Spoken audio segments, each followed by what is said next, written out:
جو توحید ہے انسانیت کے ساتھ اس کا کیسا تعلق ہے، اور بالخصوص فرمائیے گا نوجوان جو ہیں جو یونیورسٹیز میں جو الحاد کی طرف بڑھ رہے ہیں، اس کے بارے میں آپ کیا فرمانا چاہیں گے؟ بسم اللہ الرحمن الرحیم، الحمدللہ رب العالمین، والصلاة والسلام علی اشرف الانبیاء والمرسلین، قال اللہ سبحانہ وتعالی فاعلم انہ لا الہ الا اللہ۔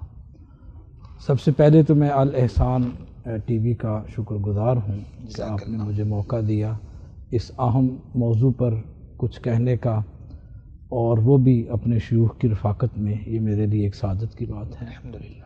آپ نے بہت اچھا سوال کیا آج کے حالات کے مطابق۔ یقیناً ہماری نوجوان نسل، بالخصوص یونیورسٹیز کالجز میں پڑھنے والے ہمارے عزیز طلباء، وہ الحاد کی جانب، لادینیت اور اس طرح کے جو خرافات ہیں اس کی جانب زیادہ گامزن ہیں۔ جی، میں اکثر دیکھتا ہوں ہمارے نوجوان یونیورسٹیز میں، وہ انہوں نے ہاتھ کے اوپر یہاں دھاگا باندھا ہوا ہوتا ہے، جی، کوئی کڑا پہنا ہوا ہوتا ہے۔ تو میں یہ سمجھتا ہوں ایک مسلم معاشرے میں جی، یہ اس بات کی عکاسی کر رہا ہوتا ہے کہ ہمارے، معذرت کے ساتھ، ہمارے علماء اکرام، جو ہمارے مبلغین، واعظین، جی، یا جو مسجد کا کردار تھا، یا ہمارے ہاں جو بھی ہمارے واعظین ہیں یا مصلحین، وہ میں یہ سمجھتا ہوں کہیں نہ کہیں کوئی خامی موجود ہے۔ ہم نے اپنا کردار اس طرح ادا نہیں کیا من حیث القوم۔ تو چاہیے یہ تھا کہ ہم نوجوانوں کو قرآن مجید کے ساتھ ان کا تعلق بناتے، جوڑتے، اور کیونکہ قرآن مجید کی جتنی تعلیمات ہیں آپ دیکھیں ہر سورہ میں اس کی آیات، میں یہ سمجھتا ہوں کہ وہ عقیدہ توحید پر مبنی ہے۔ بے شک۔ اور انسان کو، اور بالخصوص ایک نوجوان کو، آپ دیکھیں حضرت ابراہیم علیہ السلام کا کردار دیکھیں نوجوانی کی صورت میں۔ جی، جب انہیں آگ کے اندر ڈالا گیا تو ان کا کلمات کیا تھے؟ حسبنا اللہ ونعم الوکیل، یعنی اللہ پر توکل اور بھروسہ۔ یعنی آج کا ہمارا نوجوان، اس نے یہ دھاگا پہنا اور کڑا پہنا اور اس طرح کی بدعات و خرافات، اور اس کا یقین اور توکل اللہ کی ذات سے اٹھ گیا ہے۔ اس کی بنیادی وجہ یہ ہے کہ اس کو سکھایا ہی نہیں گیا، میں تو یہ سمجھتا ہوں۔ تو اس وقت ضرورت یہ ہے کہ ہم اپنے نصاب میں، گورنمنٹ اسکولز میں پرائمری کا جو نصاب ہے، زیادہ سے زیادہ حصہ توحید کا شامل کریں، یا وہ آیات ہمارے مدرسین اس میں سے توحید کے اسباق یا وہ پہلو جو توحید کے متعلقہ ہیں ان پر زیادہ بچوں کی رہنمائی کریں، نوجوانوں کی رہنمائی کریں۔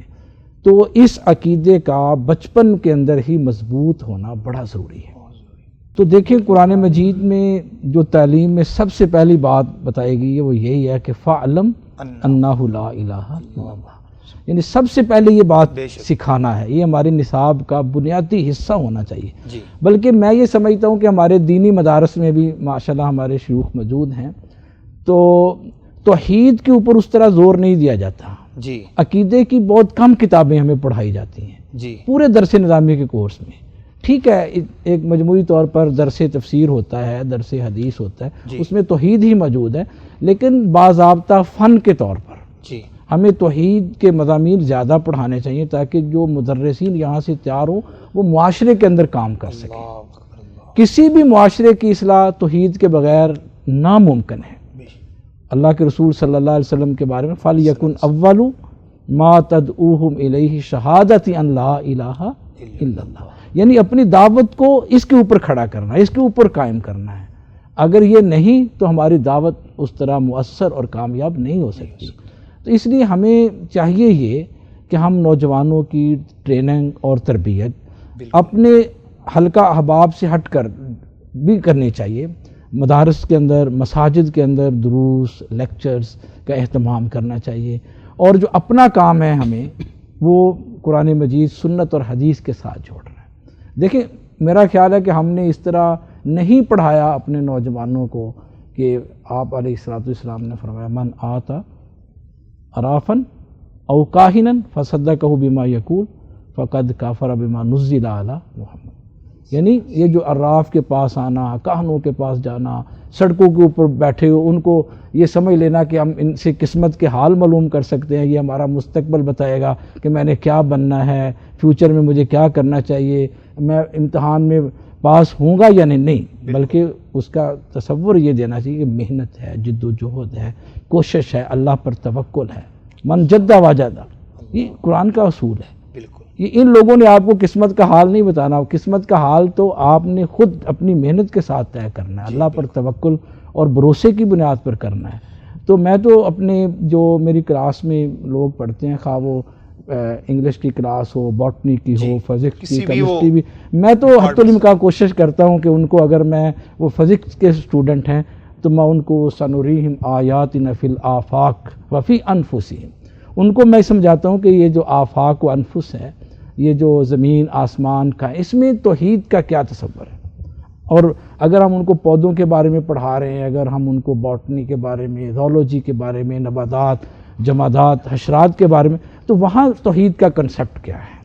تو میں یہ سمجھتا ہوں کہ جو دیگر مضامین کے ساتھ جن اساتذہ کا تعلق ہے، ان کی ٹریننگ تربیت بھی توحید کے اوپر ہونی چاہیے۔ تو کوئی مضمون ایسا نہیں ہے کہ جس میں توحید کا تصور نہیں ہے۔